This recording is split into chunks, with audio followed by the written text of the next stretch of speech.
Hey guys, I welcome you to the most important class for GK that might be for AFCAT definitely। और ये AFCAT का पिछले साल का जो मॉडल क्वेश्चन पेपर है वो है, तो AFCAT में क्वेश्चन रिपीट होते हैं, याद रखना, ठीक है, without wasting much of a time.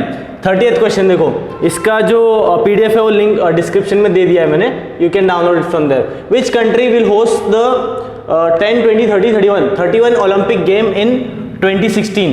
That is Rio de Janeiro, definitely. Like Rio de Janeiro में ब्राज़ील में हुआ था 2016 का ओलंपिक, ओके। ये और हर साल 4 साल में होता है।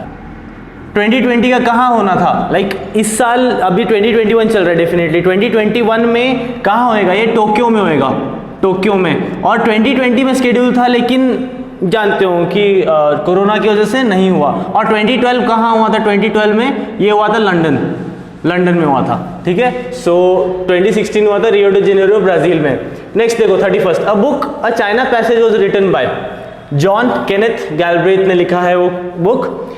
And wait for some days, 2-3 days, I'll make a different book video about books and authors, जो कि बहुत इंपॉर्टेंट है यार, AFCAT में बहुत सारे क्वेश्चन पूछे जाते हैं।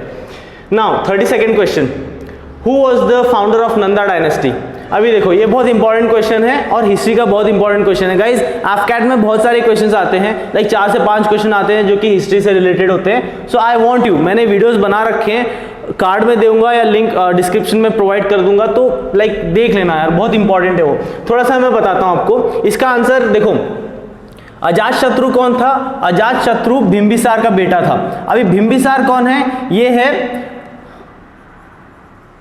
हरियाणका डायनेस्टी, हरियाणका जो डायनेस्टी है उसका किंग था ये बिंबिसार का बेटा अजातशत्रु। ये तो हो गए रिजेक्टेड, ठीक है। अभी बचा क्या? महापद्मनंदा और धनानंद। अभी देखो आंसर इज महापद्मनंदा, क्योंकि फाउंडर थे महापद्मनंदा। अभी कहाँ से कैसे फाउंडर थे देखो, सबसे पहले से बताता हूँ मैं। नंदा डायनेस्टी कहाँ से स्टार्ट हुआ था? इनका रेन क्या था? 460 BC से 460 BC से कब तक था इनका टेन्योर? 326 BC तक था, ठीक है। तो सबसे पहले इनके रूलर कौन थे जो फाउंडर थे? वो तो महापद्मनंदा सबसे पहले थे। इनके सक्सेसर कौन थे? पंडुका, ओके। फिर इनके सक्सेसर कौन थे? पंडुका के बाद कौन आया था? पंडुगति, ठीक है। फिर पंडुगति के बाद कौन आया था? भूतपाला। फिर भूतपाला के बाद राष्ट्रपाला, ओके। राष्ट्रपाला के बाद गोविशानकर, ठीक है, गोविशानकर। फिर गोविशानकर के बाद दशाशिड़कर के बाद 1 2 3 4 5 6 कयवार्ता के बाद धनानंद। गाइज आपको याद करने की जरूरत नहीं है, मैं बस बताया कि इतने सारे रूलर थे नंदा डायनेस्टी के, ये इतने इंपॉर्टेंट नहीं है लास्ट में, ये इंपॉर्टेंट है धनानंद क्यों इंपॉर्टेंट है? चाणक्य मालूम है आपको? चाणक्य वॉज अ ब्राह्मण, ही वॉज अ ब्राह्मण। ये धनानंद ने चाणक्य को एक दिन इंसल्ट कर दिया था। अभी ब्राह्मण को इंसल्ट करना इज लाइक बहुत बड़ी बात थी, तो चाणक्य को आया बहुत गुस्सा, तो उन्होंने अपना एक हथियार तैयार किया on the name of Chandragupta Maurya. उन्होंने चंद्रगुप्त मौर्य को तैयार किया, एंड चंद्रगुप्त मौर्य इन 326 या 324 BC इनको धनानंद को हरा के अपने मौर्यन डायनेस्टी स्टार्ट की थी, मौर्यन डायनेस्टी एस्टैब्लिश की थी, वहां से आया था। और ये मगध से आए थे, मगध मतलब अभी पाटलिपुत्र जो पटना प्लेस है ना, वहां पर।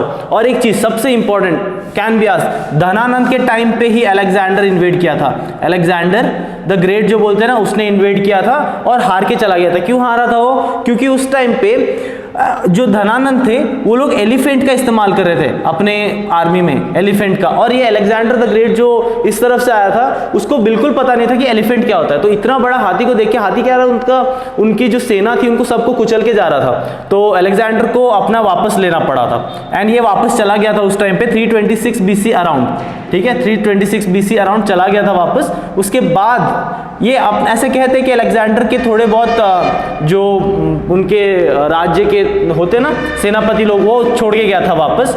That's another story, I don't want to stretch it, like मैंने बहुत ज़्यादा बता दिया है अभी, तो you guys can relate it history से, ठीक है। So will move further now.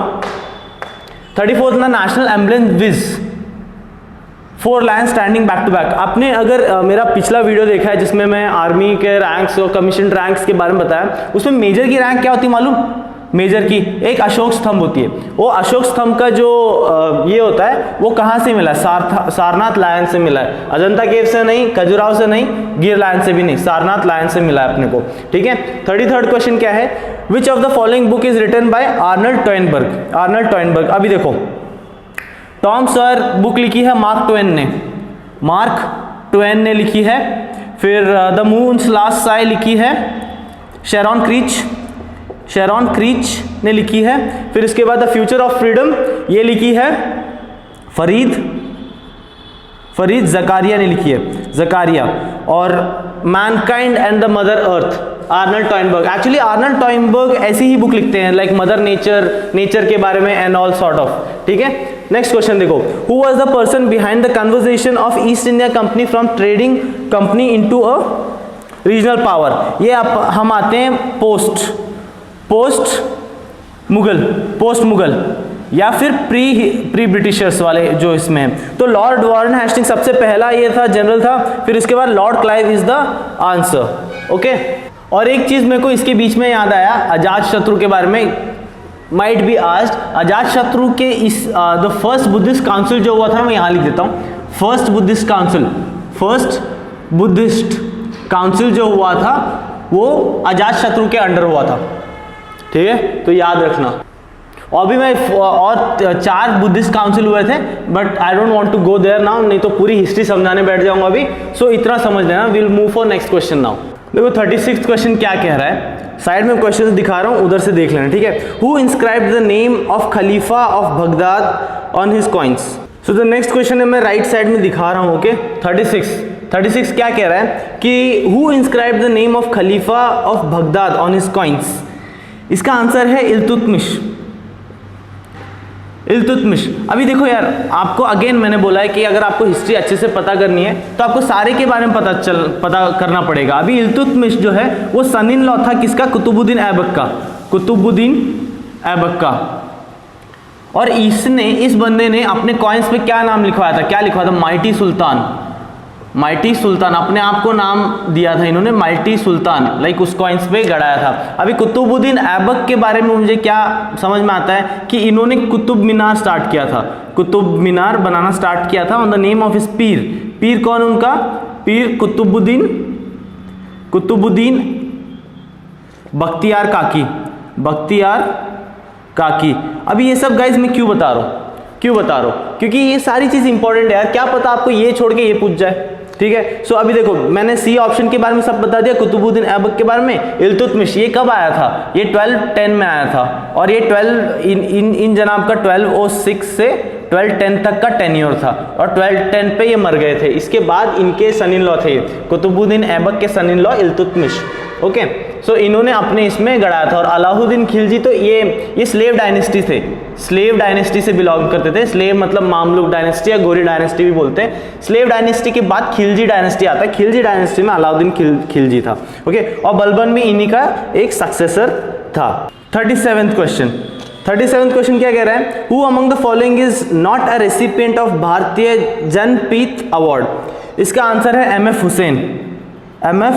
Hussain, इनको नहीं मिला था। और अगर एक चीज़ और बोलूँ तो वीके गोकाक जो है ये एक्चुअली हमारे मतलब कर्नाटक के हैं, जिन्होंने कन्नड़ा में इन्होंने अपने लिटरेचर दी है अपनी, ओके। कन्नड़ा में इनको बहुत माना जाता है। कब मिला था इनको ये अवार्ड? 1990 में मिला था। और रघुपति सहाय जो है उनको उर्दू में मिला था, okay. So 38th question is global 500 award are given for outstanding achievement in which of the following fields? ये कौन देता है? यूनाइटेड नेशन देता है, यूनाइटेड नेशन देता है। किस चीज के लिए? प्रोटेक्शन ऑफ एनवायरमेंट के लिए, ये आपको पता होना चाहिए guys. Okay, united nations environment programme established this protection of environment act. Okay, so next question देखो, who among the following sultan of Delhi assumed the title Sikandar Isani. Isani, अभी देखो इसके ऑप्शंस देखो क्या क्या है। बलबन का टेन्योर उतना लंबा नहीं था। सिकंदर, ईसानी, अभी ये किसने दिया था अपने आप को? बलबन ने अपने आप को टाइटल नहीं दिया है। मोहम्मद बिन तुगलक की लाइफ जो है उस टाइम पे दिल्ली सल्तनत के टाइम पे मतलब एक्सपेरिमेंट्स में निकल गई, उन्होंने अपने आप को कोई नाम नहीं दिया है। This guy Alauddin Khilji, this guy ने अपने आप को अब वो टाइटल दिया है। अभी इस टाइटल का मतलब क्या है? अलेक्जेंडर द ग्रेट मालूम है आपको ना, जो 326 BC में आए थे। किस में? अभी थोड़ी देर पहले बताया था कि यही चीज़ है यार, यही चीज़ है। History is linked, over linked. आपको एक चीज़ पता होगी तो उसके बाद में चीज़ें पता चलती जाएगी। तो अलेक्जेंडर सेकंड, अपने आप को अलेक्जेंडर सेकंड का टाइटल दिया है इन्होंने अपने आप को। ओके, फिर उसके बाद चौथा ऑप्शन क्या है? सिकंदर लोदी। अगर आपको अलाउद्दीन खिलजी को ये टाइटल अपने आप को दिया ये नहीं पता होता था तो आप हमेशा ऑब्वियसली सिकंदर लोदी ही टिक करने वाले थे, डेफिनेटली, राइट। क्योंकि सिकंदर लोदी मतलब सिकंदर ईसानी मतलब सिकंदर लोदी करते, लेकिन इसने अपने आप को टाइटल इसका नाम ही सिकंदर है बस, और कुछ भी नहीं है। Fine, so I hope that you understood now. 40th question क्या कहता है? UN general assembly recently declare 21 जून से रिमेंबर गाइस, थोड़े दिनों में मैं आपको इंपॉर्टेंट डेट्स भी करवा दूंगा, ठीक है। So don't worry about that important days जो साल में जो सबसे इंपॉर्टेंट होते हैं। 21 जून से आपको क्या याद आ रहा है? This is international yoga day. Actually it was yoga day, it was announced as a yoga day by किससे? पीएम मोदी से। कब? 2014 में। सून आफ्टर 21 जून को पीएम मोदी ने रिक्वेस्ट किया यूएन से, उसके 1 या 1.5 महीने बाद यूएन ने इंटरनेशनल योगा डे डिक्लेयर कर दिया इसको, international yoga day. Okay, so ये चीज आपको याद रहनी चाहिए। Pulitzer prize is awarded for outstanding work in the field of literature and journalism. अगर आप जर्नलिज्म वगैरह करते हैं तो आपको पता होगा कि ये अवार्ड प्राइज दिया जाता है, जो जर्नलिस्ट में एक्सेल करता है ना उनको दिया जाता है ये award. The presidency of UN secretary council rotates among council member every month उनका काउंसिल मेंबर रोटेट करता है। 42, ठीक है, ये पता होना चाहिए आपको। 43rd, the member country of NAFTA मतलब North America free trade association. इसमें कौन कौन है? अमेरिका तो डेफिनेटली होगा, अमेरिका, कनाडा एंड मैक्सिको, क्योंकि इनको बीच में इनको अपने ट्रेड जो रिलेशन थे बहुत अच्छे करने थे, दैट्स वाई इन्होंने अपना वो किया था, जो भी इन लोग का पर्सनल मैटर्स जो भी था। ओके, सो फिर इसके बाद 40 अभी कौन सा थे? 43rd पे थे हम, 43 और 44th देखो। 44th क्या कह रहा है? Who were the contemporaries of the Gupta king in the south? Now Gupta को आप अज्यूम कर सकते हो 250 से 600 AD तक अप्रॉक्सीमेटली। ओके, अभी देखो ऑप्शन क्या है? चोला डायनेस्टी। सबसे पहला चोला डायनेस्टी जो है वो 8th सेंचुरी में आई थी, तो नहीं हो सकता। और सातवाहनाज जो थे वो 200 BC में थे, ठीक है। उसके बाद कौन सा है? वाकाटकास का जो है गुप्ता के साथ मैट्रिमोनियल रिलेशनशिप था। मैट्रिमोनियल मतलब गुप्ता की जो प्रिंसेस थी Prabha Devi, she married to Vakataka king. Okay, so वो तो कंटेम्प्रेरी बच नहीं सकता, बचा क्या? राष्ट्रकूटास। अभी इसका नाम रॉयल डायनेस्टी भी बोलते हैं हम, royal dynasty. So Rashtrakutas is the right answer. अभी देखो 45th क्वेश्चन क्या है? संदीप सेजवाल, ये आपको शायद याद रहेगा कि नहीं मालूम नहीं, लेकिन मेरे को याद है क्योंकि मैं जब 12th स्टैंडर्ड में था तब इनके बारे में न्यूज़ पढ़ी थी हमने।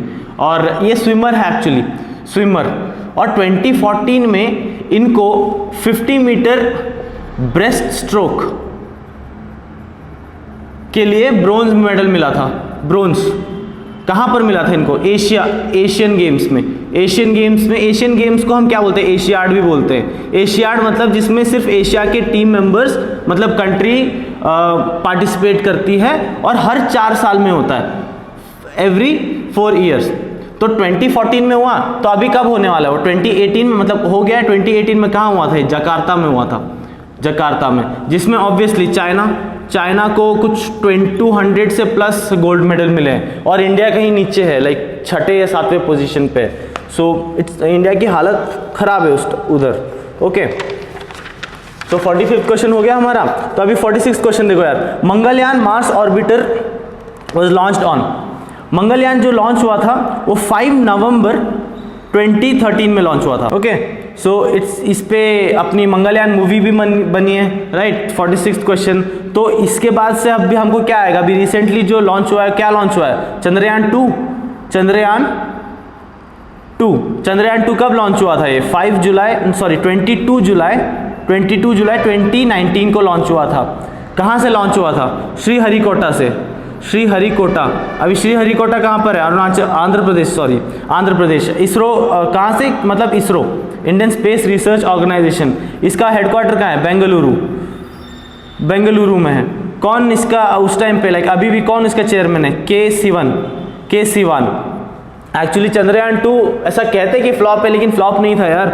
उधर जाके हमको वो रोवर जो भी था, वो सिग्नल नहीं पकड़ पाया इसलिए। और इस साल 2020 में चंद्रयान 3 लॉन्च होना था, ठीक है, लेकिन क्योंकि पैंडेमिक की वजह से 2021 में शिफ्ट हो गया, जो कि बजट में मतलब यूनियन बजट जो निर्मला सीतारमन जी ने बताया, उसमें बताया गया है कि चंद्रयान 3 की प्रिपरेशन स्टार्ट हो गई है और 2021 में it is scheduled to be launched. I don't know whether it will launch or not, but it is scheduled to be launch. 47th देखो यार, 47th क्या कह रहा है? गाइज ऐसे ही जीके पढ़ा जाता है यार, कि हर एक पॉइंट से आपको डिटेल में अगर आप कह सकते हो तो आपको जीके आती है। ओके, 47th देखो। Ruhr of India known for its rich coal deposits in the state of. अभी देखो सबसे ज्यादा कोल हमको कहाँ मिलता है? कोल मिलता है झारखंड में। ये याद रखना हमेशा कि कोल हमको सबसे ज्यादा झारखंड में मिलता है। रूर ऑफ इंडिया भी कहते हैं, that's very important, you should know this. 48th question क्या कह रहा है? कि Indian space programme began in 1962। Definitely सबको पता है यार, सबसे पहले वहां पर हुआ था। 49th बेटी बचाओ आंदोलन किसने लॉन्च किया था? ये लॉन्च किया था कैलाश सत्यार्थी ने। याद रखना कि बेटी बचाओ आंदोलन इज डिफरेंट फ्रॉम बेटी Bachao Beti Padhao. Okay, so it's you should not consider both. 50th question क्या कह रहा है? कि which of the following subsonic missile test fired on October 2014 में कौन सा मिसाइल टेस्ट फायर किया था by India to answer America Tomahawk missile? अभी इसको बताने के लिए कौन सा हम लोगों ने लॉन्च किया था? दैट इज निर्भय मिसाइल, ठीक है। सो ये चीज हुआ। 51th क्वेश्चन देखो क्या कह रहा है। 51th question, which among the following won the world billiards championship held in England in October 2014? 2014 अक्टूबर में बिलियर्ड्स के लिए, सेम उसी साल। Guys I have a keen interest in sports, not only in cricket but definitely in other sports also. इनका नाम पंकज अडवाणी था। Pankaj Advani actually Indian थे ये, सो दैट्स इंपॉर्टेंट। हमको एटलीस्ट इंडियन का तो नाम पता होना चाहिए। So this was it. इतने ही क्वेश्चन थे और बेसिक क्वेश्चन आते हैं यार। कहाँ से क्वेश्चन आते हैं मालूम? आपको स्पोर्ट्स से क्वेश्चन आएंगे, फिर बुक्स एंड ऑथर, फिर उसके बाद डिफेंस अफेयर्स से क्वेश्चन आते हैं। सो ये सब, और history is definitely. Guys I request you to watch history lessons यार। हिस्ट्री लेसन्स आपको बहुत इंपॉर्टेंट पड़ेगा, क्योंकि उसमें से 5 से 6 क्वेश्चंस डेफिनेटली पूछेंगे और आपको थोड़ी चीजें भी अगर याद आएगी उस टाइम पे। सो आई रिक्वेस्ट कि देखो, क्योंकि उसमें से बहुत सारे क्वेश्चंस आपको समझ में आएगी चीजें यार। अपनी हिस्ट्री हमको पता होनी चाहिए और सारी चीज मैंने डिटेल में बता रखी है, आपको कोई कंफ्यूजन नहीं होगा। कार्ड में दे रहा हूँ या डिस्क्रिप्शन में दे दूंगा, देख जरूर लेना, ठीक है। इट विल लाइक कितने चैप्टर इसमें 16 चैप्टर है और आपको 2 से 3 दिन में खत्म हो जाएगा वो। बस देखना है आपको, बाकी सारी चीज समझ में आएगी। नोट्स भी प्रोवाइड कर दूंगा अगर आपको चाहिए तो। Okay, so this was it about general knowledge, और भी मैं जनरल नॉलेज के बहुत सारे आऊँगा गाइस, लेके आऊँगा. I request you to subscribe the channel. If you have gained even a single question knowledge from this video, I want you to subscribe करके appreciate करो. I'll meet you in next video. Till then, take care. Bye bye.